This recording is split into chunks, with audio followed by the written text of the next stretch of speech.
So guys, Tinubu is losing some of his very close allies due to his poor governance style. This is the former national vice chairman of the APC, now telling Nigerians to sack Tinubu come 2027 because everybody is now losing hope. Even some of the APC members are not happy with the way Tinubu is governing this country. This is coming at a time when the Australian government has warned its citizens not to travel to Nigeria over security concerns. Also, Tinubu made the third position in the list of the most corrupt leaders of the world. This is very, very shocking, considering what they claim and who they claim they are. Don't forget about the security threats that Nigeria experiences now, especially in the north. So guys, all this put together, in addition to the inflation, the unemployment rate, and the hunger in the land, Peter Obi has addressed the nation. You need to hear what Peter Obi said during this State of the Nation address. He even talked about how some of the APC members, when he sees them at the airport and greets them, they don't bother to respond. They are now bearing grudges, possibly because they know that Peter Obi disrupted the political landscape in Nigeria during the last election. Anyway, let me allow you to take a look at what Peter Obi said about the state of things in this country. This will shock you. Take a look. Fellow Nigerians, Happy New Year. As we begin the new year 2025, it has become imperative for me to speak to you as a Nigerian interested in the progress of the country.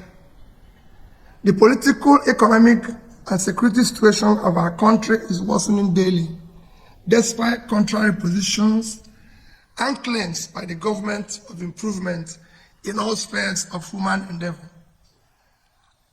Our national challenges are visibly worsening. Our nation and its fortunes are in clear reverse.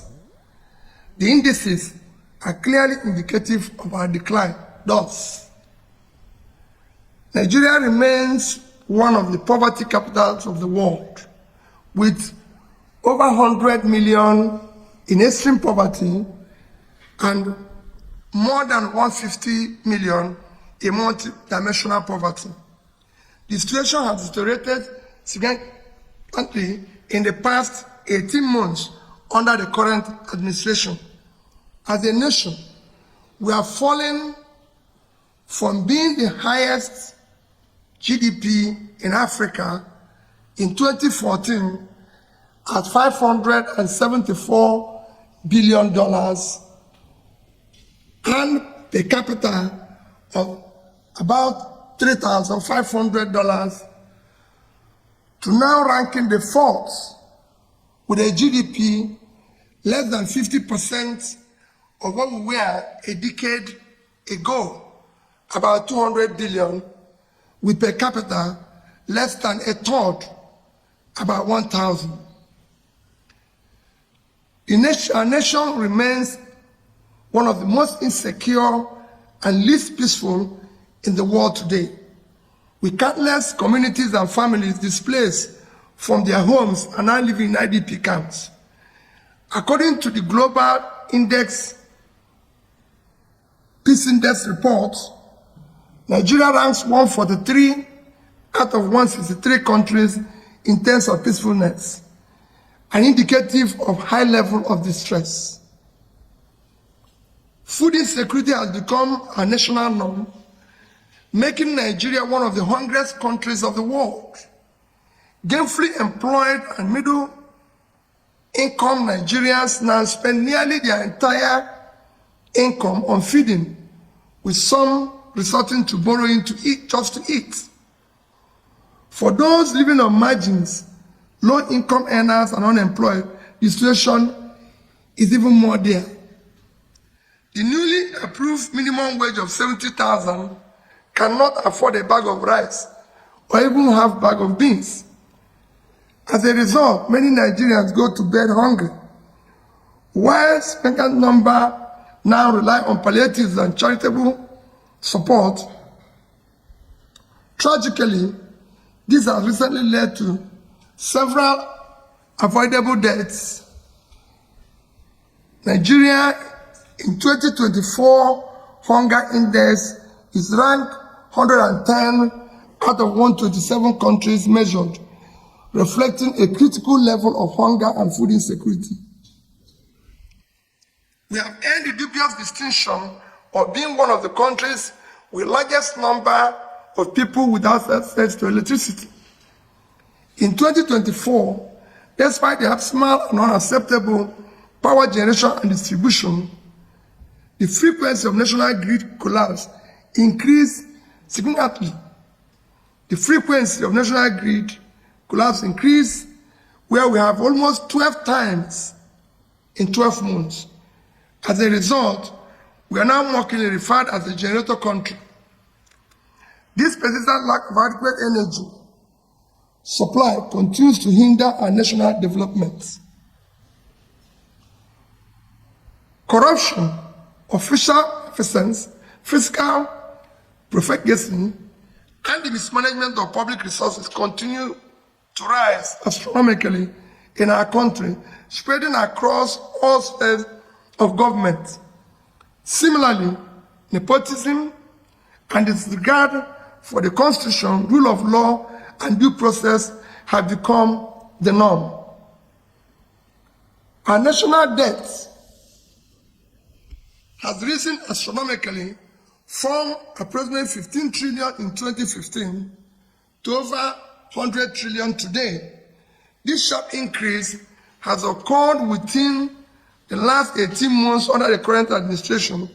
Ironically, these borrowings are largely allocated to non-generative programs and projects, leaving little to tangible development assets. Inflation remains an all-time high. Businesses are collapsing, and manufacturing companies are barely surviving, further contributing to already high unemployment rates. We hold periodic elections that are no longer genuine. Our electoral process are visibly flawed, lacking transparency and credibility. Although Nigeria is a democratic country, the electoral process falls far below acceptable standards, with the people's vote often not counted. Suggestions on the way forward. From all indication, Nigeria urgently needs selfless and exemplary leadership across the three arms and tiers of government. However, this much-needed exemplary leadership must begin from the top. Since the ultimate responsibility lies with the president, I will direct my attention to him. Mr. President, President-day Nigeria aligns closely with Dr. Martin Luther King powerful words. We are now confronted with fierce urgency of now. This is no time for apathy or complacency. This is time for vigorous and positive actions. Because we all love Nigeria and desire its prosperity, I would like to suggest some actions I will have personally approached differently. It is time to confront our national problems boldly, decisively, with a sense of urgency, and I suggest as follows. Commence a visible and verifiable reduction in cost of governance to be able to allocate much needed resources to critical areas of development such as security, health, education, and poverty elevation. Aggressively and visible attention should be given to combating corruption effectively. While addressing past corrupt practices, we must ensure proper investigations and recoveries are related to missing funds or their sources. The focus should be on eliminating current and future officials through increased transparency and accountability in public procurement and contract awards, as well as thorough monitoring of execution of projects to ensure that limited resources are efficiently utilized and applied productively. All future borrowings must be tied to regenerative investment and visible, productive assets that will benefit the nation. This will ensure both productivity and the ability to service and amortize such loans, rather than continue the current practice of accumulating massive debt with no tangible returns, which places undue strain on future development revenues. Mr. President, out of approximately 580 days you have been in office, it is reported that you have spent about 30% or around 180 days on more than 30 publicly recorded trips overseas. My appeal is that you dedicate 20% of 2025, roughly 72 days, to visit each of the 36 states for 2 days each. As a president, such visit will give you opportunity to better understand their economic and security situations across the country.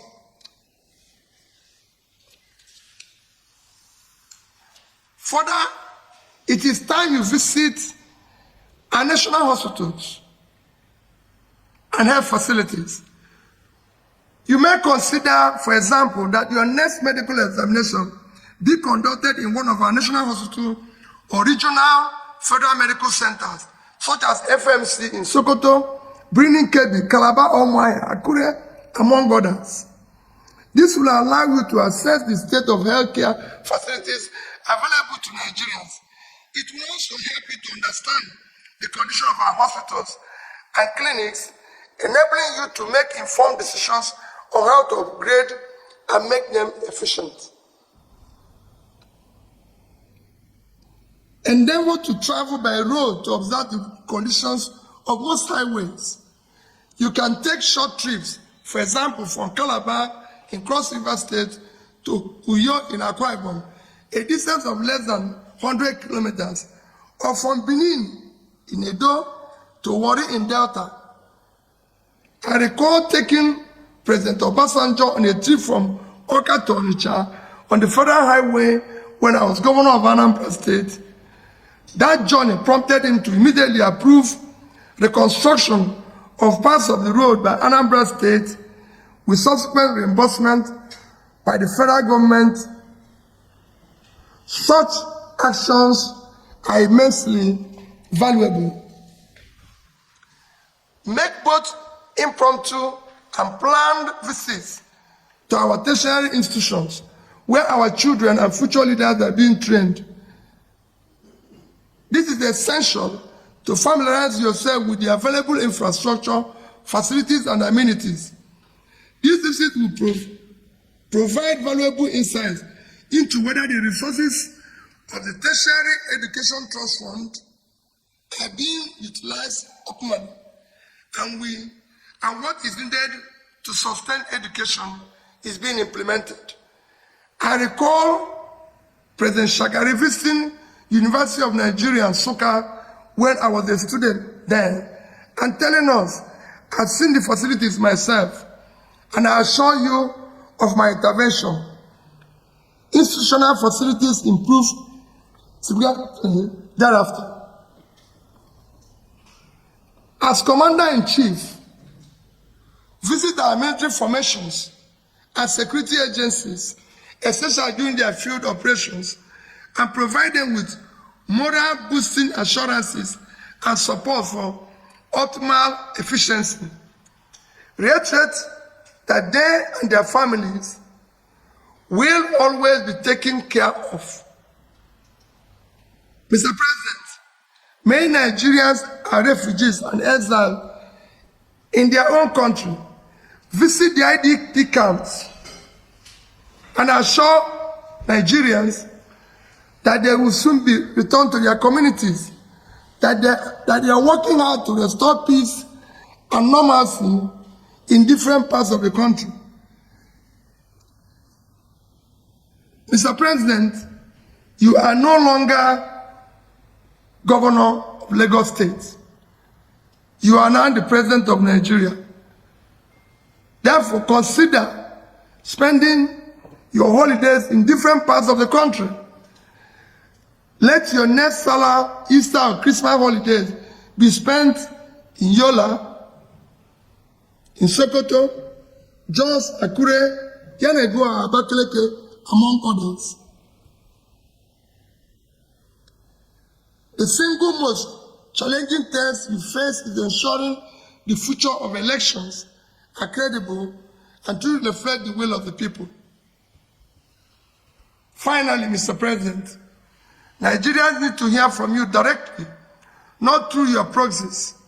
Quarterly update on what you are doing to improve the situation is crucial. God bless you. God bless Nigeria. Thank you. And this is not the first time he's coming out with such optimism. The reality of it is that while we do not expect 100% result, we want to see 100% effort. Is something you can say, for example, we're reducing cost of governance. People need to see it. People need to feel it. You know, I wait and see how inflation will come down from 34 to 15%. Because the main driver of inflation, as you know, is food. On the I see rice coming down from 100 to about 50. Beans coming down, all coming down below the minimum wage. Then we can begin to say yes. So it is not something you say. It is what you do and what people feel. Governance is about the feeling of the people, not you. Yes, I have a question. The first question is this national trade. Knowing what the presidency stands for in Nigeria, don't you think Nigerians will be further inconvenienced by the president traveling to states where they go to be locked for hours even before the president comes, as the remaining hours after they must have left a particular situation? And considering the amount of resources they will still expend on such visits either by air or by road, how do you see an alternative to mitigate the suffering of Nigerians by this blockage and the money that's going to be spent? So I'm sure that what is going to be spent will be far less than what he spends to go overseas. It will be far less. And I can assure you that visiting the entire Nigeria will not cost up to a third of what he has spent in these 30 trips, just visiting Nigeria. And it is critical that he goes to, as for blocking the road and everything, I would rather he blocks everywhere in my state and stay there for 2 days, because he will feel what we are feeling. So it's better he goes to Benue, go to Zamfara and block it, but he's there so he can feel what the average person in Zamfara is feeling. As the president of a country, he must visit the place. Yes, the second aspect is 2027. His Excellency Tauli, Kwampaso, and all of them on this matter issue. For me, what is important now is about Nigeria today. We are so occupied about election, just like we're so occupied about power capture, that we refuse to deal with our issue. We have people who are dying because of a bags of rice, half bag of beans. People are dying. We've just lost several people. I was in IDP camp yesterday. I was in hospital yesterday, where we don't have basic things. I'm talking about 2027. That's not what I'm preoccupied with. I'm not preoccupied by what I said. The urgency of today. Let people put food on their table. Let there be medical care in our primary health care. Okay, lastly, what is Excellency barely 1 year after the 2023 elections? The third force is dismantled, and there is no effective governance without opposition, a strong opposition in the country. And with the way things are going, do you think Nigeria is having a headwind? And how do you think any person from the opposition, even when you have the brain, the intellectual, the ability, even in your company, to play out all the things in government, how can you emerge as the leader of the country?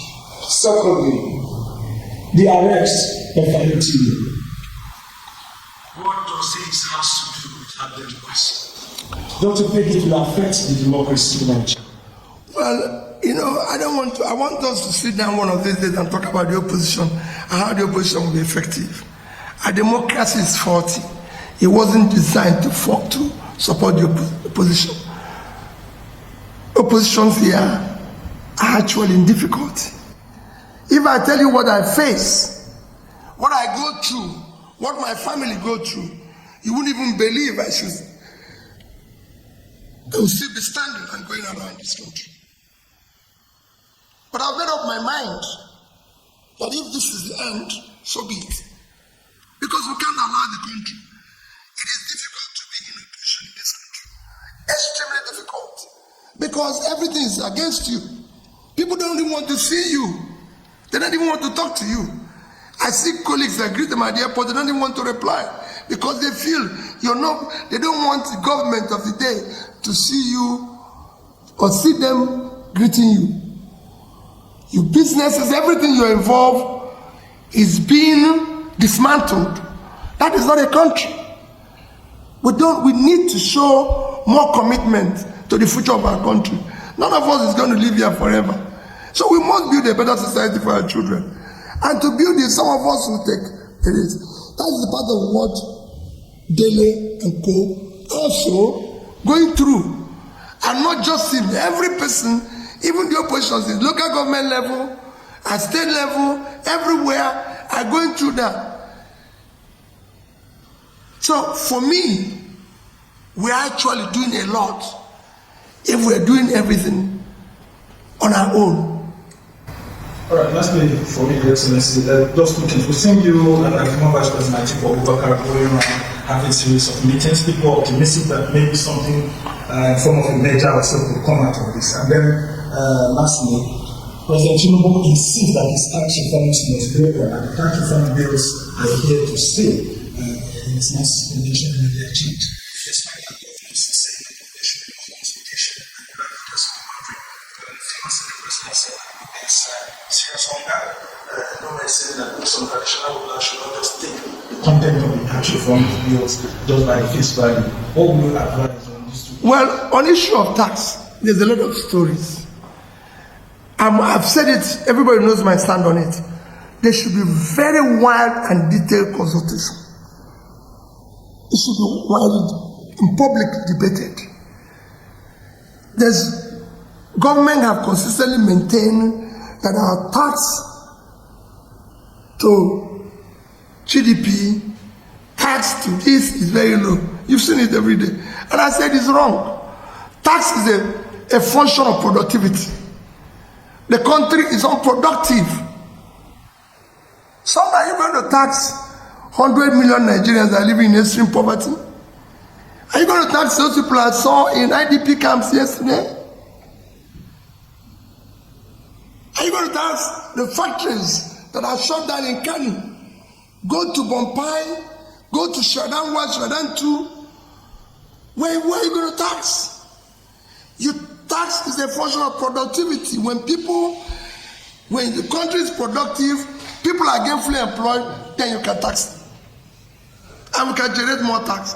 What we need now is to reflect the country, make it productive, and then we can talk about generating more revenue. Let me assure you, what is on the table now is that everybody who means well should come together to get the country to work. There's a lot of, call it, lies. There's a lot of propaganda. There's a lot of, trying to, bamboozle the people going on here and there, which has to stop. Let's build this country. Let me say it again. None of us is going to be here forever. Those who did it yesterday are no longer here. But if you look at the country, it's collapsing every day. I saw 1,500 kids yesterday, not in school. And I did ask 3 of them, do you want to go to school? They say yes. What are we doing? So guys, you have seen it for yourself. What Peter Obi said is actually what is happening. Peter Obi even went ahead to tell Tinubu that he has traveled enough. He has traveled to more than 20-something countries of the world without visiting any of the states in Nigeria, despite the hunger that is ravaging the Nigerian citizens. Peter Obi told Tinubu to stop traveling to the outside world and start moving around Nigeria to relate with the current state of the people. So guys, when you look at everything Mr. Peter Obi said, Peter Obi is 100% right. Tinubu keep traveling outside and telling us they are attracting investors. We are yet to see the investors. The only thing we know Tinubu has attracted to Nigeria is the France government coming to set up their military base in Nigeria, which many Nigerians are against. This is the only achievement the Tinubu's government has brought to the Nigerian people. France, that is being kicked out of other African countries, is now welcomed in Nigeria. Does it mean Nigeria is now a dumping ground for a country that has been sacked by other African countries? Tell me how Tinubu will be able to relate with other African countries if he is embracing the country that other African countries want to sack. So guys, a whole lot is happening in this country, and I tell you, Peter Obi can no longer keep quiet. And that was why he came out to air his views. He said, if I perish, I perish. Because we can't just keep quiet. Meaning that Peter Obi has been having a lot of threats that made him go silent. But this time around, he said his back is back. Whatever is going to happen tomorrow, let it happen today. Let me know what you think about this in the comment section below. Please don't forget to subscribe to the channel, turn on the notification bell. Please give this video a like so that YouTube can recommend it to others. And drop your thoughts in the comment section below. Thank you.